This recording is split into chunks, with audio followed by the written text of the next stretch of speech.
दिन भर की फटाफट खबरें देख लेते हैं। सुबह से लेकर शाम तक जो खबरें छाई रही सुर्खियों में, कोई अपडेट आप मिस नहीं करेंगे। ट्रूडो सरकार के एक मंत्री ने कहा कि कनाडा में सिख अलगाववादियों पर एक्शन का आदेश अमित शाह ने दिया था। न्यूज एजेंसी रॉयटर्स की रिपोर्ट के मुताबिक कनाडा के विदेश उप मंत्री डेविड मॉरिसन ने एक संसदीय पैनल में यह बयान दिया है। मॉरिसन ने कहा कि उन्होंने अमेरिकी अखबार वॉशिंगटन पोस्ट को बताया था कि इस मामले में भारत के गृह मंत्री शामिल हैं। मॉरिसन ने कहा कि अमेरिकी अखबार को भारत कनाडा मीटिंग से जुड़ी जानकारी उन्होंने दी थी। हालांकि इस दौरान मॉरिसन ने ये नहीं बता पाए कि उन्हें अमित शाह को लेकर ये जानकारी कैसे मिली। ये हवाई बातें वो कहां से कर रहे हैं। ये पहली बार है जब कनाडा ने खुलकर भारत के किसी मंत्री का नाम लिया है। भारत चीन बॉर्डर पर देपसांग और डेमचोक में दोनों देशों के सैनिकों के पीछे हटने की प्रक्रिया आज पूरी हो गई। पेट्रोलिंग को लेकर जल्द ही ग्राउंड कमांडर्स के बीच में बातचीत होगी। ग्राउंड कमांडर्स में ब्रिगेडियर और उससे नीचे रैंक के अधिकारी होते हैं। भारत चीन के बीच एलएसी पर पेट्रोलिंग को लेकर हुए समझौते पर विदेश मंत्री एस जयशंकर ने 27 अक्टूबर को कहा था कि सैनिकों की वापसी पहला कदम है। अगला कदम तनाव कम करना है। यह तनाव तभी कम होगा जब भारत को यकीन हो जाए कि चीन भी ऐसा ही चाह रहा है। तनाव कम करने के बाद बॉर्डर को कैसे मैनेज किया जाएगा, इस पर भी चर्चा होगी। महाराष्ट्र विधानसभा चुनाव के लिए नामांकन खत्म होने के साथ ही चुनावी तस्वीर भी साफ हो गई है। शिवसेना और एनसीपी में बगावत के चलते इस बार 6 बड़े दल मैदान में हैं। महायुति और एमवीए के नामांकन खत्म होने के बाद भी सीट बंटवारे को लेकर फॉर्मूला नहीं बताया। प्रत्याशी देखें तो महायुति के 148 उम्मीदवारों के साथ बीजेपी और एमवीए में 103 के साथ कांग्रेस सबसे बड़ी पार्टियां हैं। दोनों पार्टियां 2019 के विधानसभा चुनाव से कम सीटों पर लड़ रही हैं। बीजेपी ने पिछली बार 164 तो कांग्रेस ने 147 सीटों पर अपने प्रत्याशी उतारे थे। शिवसेना शिंदे गुट ने 80, एनसीपी अजीत गुट ने 53, शिवसेना उद्धव गुट ने 89, एनसीपी शरद गुट ने 87 सीटों पर अपने उम्मीदवार घोषित किए हैं।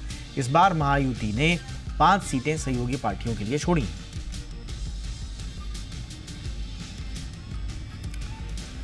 वक्फ बिल पर बनी ज्वाइंट पार्लियामेंट्री कमेटी अगले सप्ताह 5 राज्यों का दौरा करेगी। कमेटी तय समय पर रिपोर्ट पेश कर सके, इसलिए यह फैसला लिया गया है। जेपीसी के सदस्य इन 5 राज्यों की राजधानी में उनके अल्पसंख्यक मामलों के विभाग, कानून विभाग, अल्पसंख्यक आयोग, वक्फ बोर्ड के साथ बातचीत करेगी।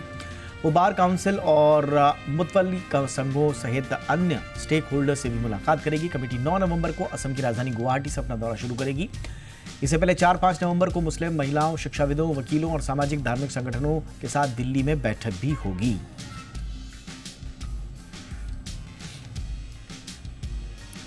बीजेपी सांसद तेजस्वी सूर्या ने वक्फ संशोधन विधेयक पर चर्चा के लिए बनी जेपीसी को पत्र लिखा है। इसमें उन्होंने कर्नाटक के विजयपुरा जिले में वक्फ संपत्ति को लेकर विवाद का मामला उठाया है। सूर्या ने प्रभावित किसानों के प्रतिनिधिमंडल से मिलने की अपील की। तेजस्वी सूर्या ने कहा कि इलाके के किसान जिस जमीन को सदियों से जोत रहे हैं, उस जमीन को वक्फ बोर्ड अपनी संपत्ति बता रहा है। दावा किया गया है कि गांव की 1500 एकड़ जमीन वक्फ की संपत्ति है। उन्होंने कहा कि कुछ संपत्ति के रिकॉर्ड में बिना तय प्रक्रिया के बदलाव कर भी दिए गए। अभिनेता सलमान खान को फिर से एक बार जान से मारने की धमकी मिली है। इस बार धमकी देने वाले ने उनसे 2 करोड़ रुपए की मांग की है। मुंबई पुलिस ने इस सिलसिले में आज एक अज्ञात व्यक्ति के खिलाफ एफआईआर दर्ज की। मुंबई ट्रैफिक पुलिस को कल एक संदेश मिला था जिसमें कहा गया था कि अगर सलमान खान ने 2 करोड़ रुपए नहीं दिए तो उसे जान से मार दिया जाएगा। इससे पहले भी मुंबई पुलिस की व्हाट्सएप हेल्पलाइन डेस्क को सलमान खान को जान से मारने की धमकी मिल चुकी है। इस दौरान सलमान से 5 करोड़ रुपए की मांग की गई थी। ब्रिटेन के किंग चार्ल्स अपनी पत्नी के साथ हाल ही में भारत आए और ये उनकी सीक्रेट यात्रा थी। 2023 में यूनाइटेड किंगडम का राजा बनने के बाद ये उनका पहला भारत दौरा था। किंग चार्ल्स से पहले बतौर प्रिंस ऑफ वेल्स कई बार भारत आए थे। रिपोर्ट्स की माने तो किंग चार्ल्स 27 अक्टूबर को 4 दिन की अपने सुपर प्राइवेट यात्रा में बेंगलुरु पहुंचे और इस दौरान वो मीडिया से दूर रहे। इस यात्रा की कोई आधिकारिक जानकारी सार्वजनिक नहीं हुई है। सूत्रों के हवाले से पता चला है कि शाही जोड़े ने बेंगलुरु के व्हाइटफील्ड में सौक्या हेल्थ एंड वेलनेस सेंटर में रिजुविनेशन ब्रेक लिया।